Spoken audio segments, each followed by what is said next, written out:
I had an illustration assignment, I don't know, a couple years ago. It was a book cover, How to Build a Friendly Robot. The author had this idea, I want to see a dialogue between the judge and the robot. It's like, well, how am I going to show that? So it's like, okay, here's the attorney. Google merged with IBM in the story, and they own the robot. So Google and IBM are on trial, as well as the robot.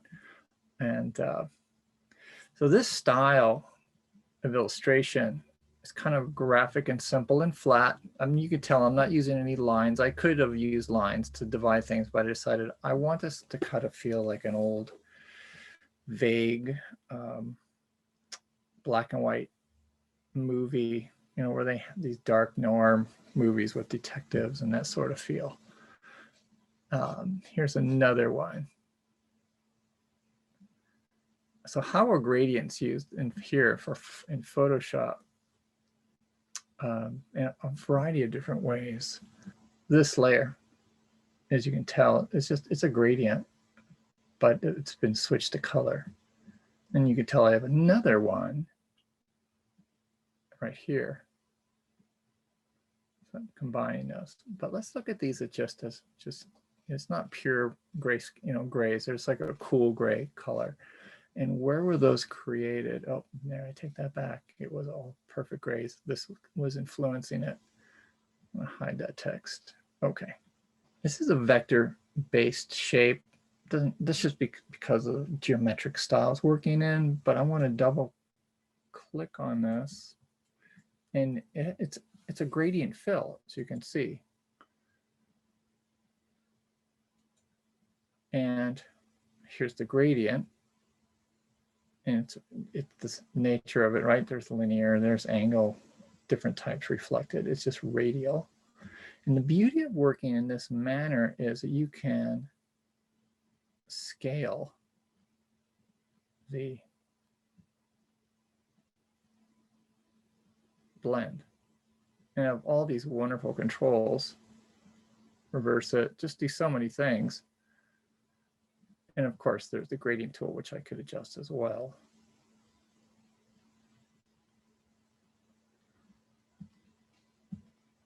So to give a really clear, simple, so I'm going to create a new document. And I'm just going to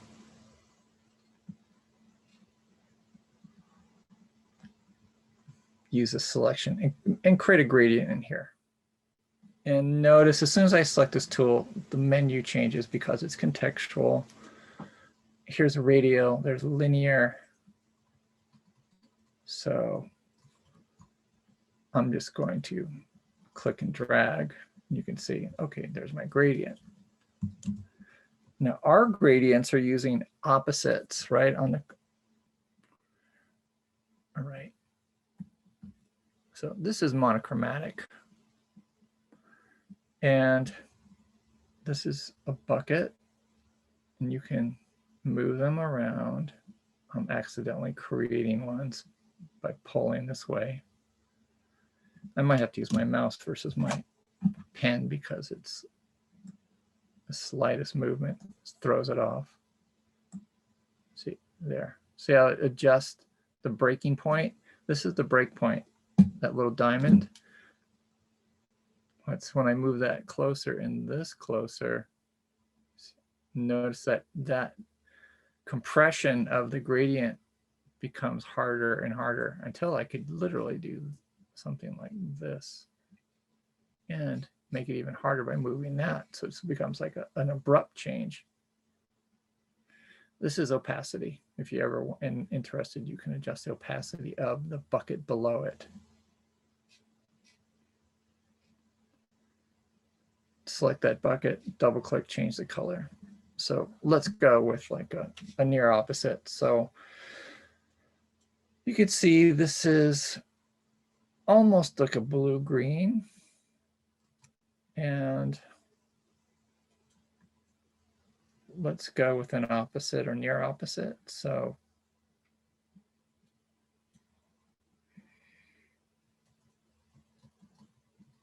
something like that.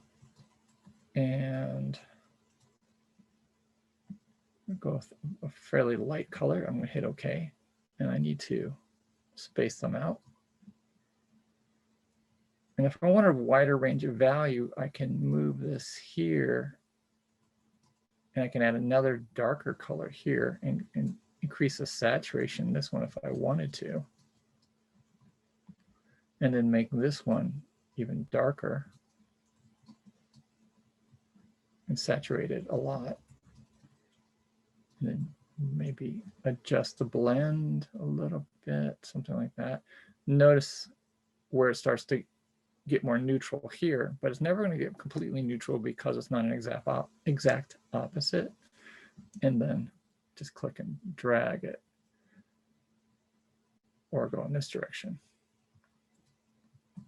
or so, or reverse it.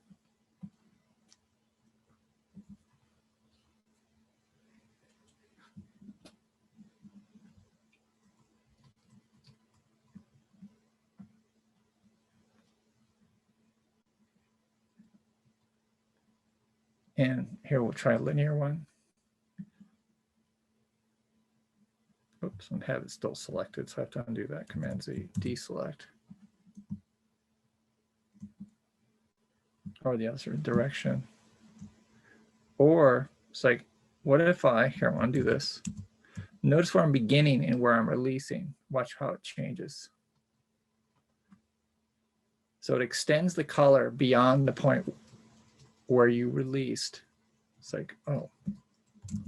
So this is where I'm beginning. That's this point right here is where the lightest color begins. And so it's going to drop all the way to the bottom if I do that.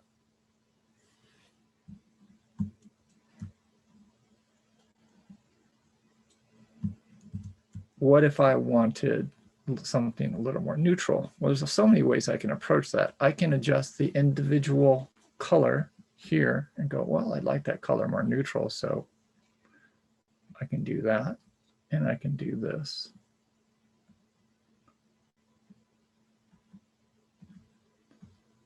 And now I have a more neutral palette. And of course, I have it on separate layers, so I can do an adjustment layer and just adjust it that way, or just make it a permanent adjustment under.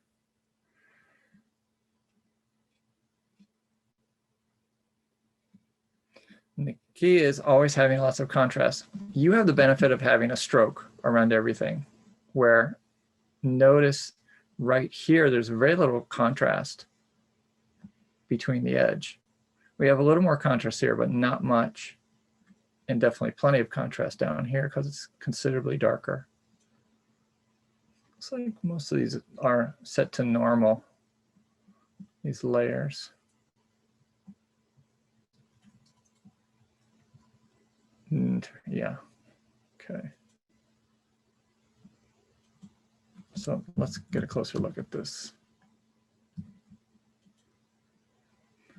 So how were these created? When you see that icon with the little, looks like anchor points, a little square with little points on it, that is using the pen tool and selecting shape.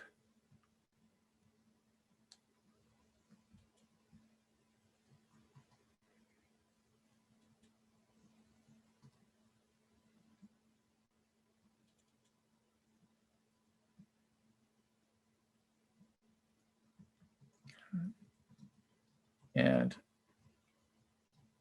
here's the fill for that shape. I'm just going to give it a really intense color so you can easily spot it. Okay, it's just right now. It's a solid. But what if I want it to be a gradient? Click on that, go up here to fill and change it to a gradient here. And now it's a gradient, and then I can control that gradient. And obviously I have some contrast issues here, but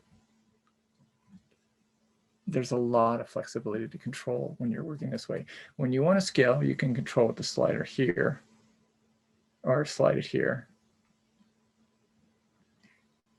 Angle it differently.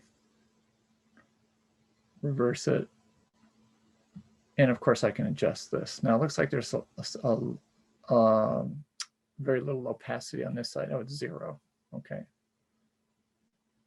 There we go. And maybe I go with greater contrast. And let's reverse it.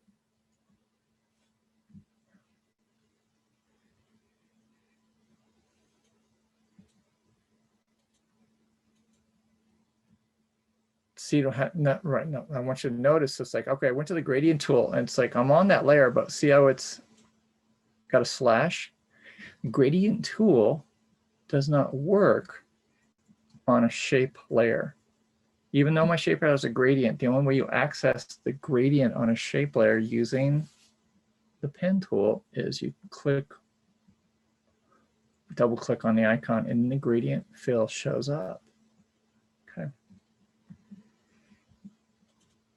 And I'm going to go with linear, I think, on this one. And I think I want to reverse it. And I want to go a little darker on that one side, like this one. So I'll change the color. I'll darken it. Hit OK. I'll adjust the scale till I get it to what I want. Look, the angle's all wrong. Okay, you can see the angle. That's better. Now it's like obviously too dark. So back we go. Color picker's up. What you can do, it's like I want this color right here. See, so it adjusted it just by clicking there. See how that's doing that? All right, I'm just trying to get it exactly right. Hit OK.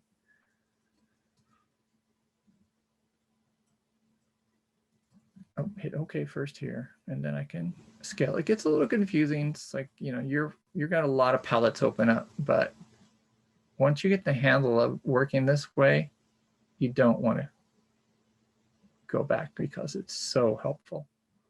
And you can reset the alignment if you need to. You can align it with a different layer. It gets endless how complex it gets. Change the angle. Changes a lot of things. And that's the beauty of the flexibility of working in this mode.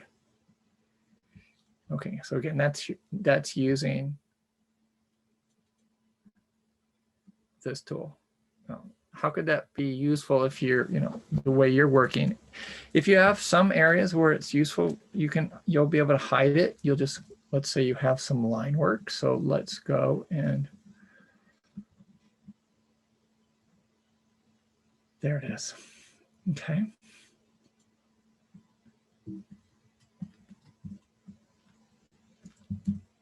So it's possible that I could go to my pen tool and I'm just going to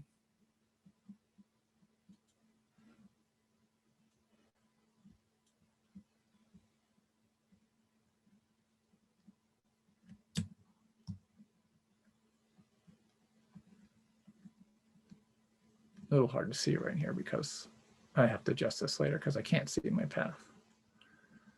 Once I do, then I can come in here with the white arrow and just, okay, select an individual. And then let's zoom out. And then, okay, I want it to be a gradient. So I got double clicked and that popped up. Well, that doesn't really help me. I need to click here once and then come up to the fill, remember? And then change it to a gradient. So now I can control it. How about that gradient? Better. Okay. And once it's changed over, I can go back to this layer, click on it, and then this gradient fill palette will pop up. I know that gets a little confusing, too much contrast. Let's say I want this color here.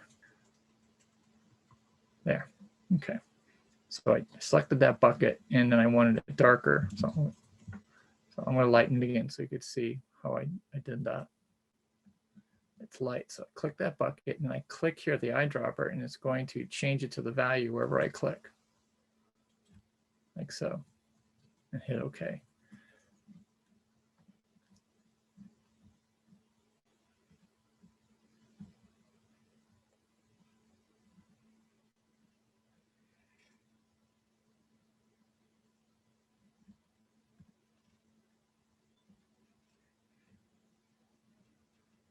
Give that a little more hue, just a little more saturation. Yeah, that's attractive. That kind of warmth to the cool is very appealing.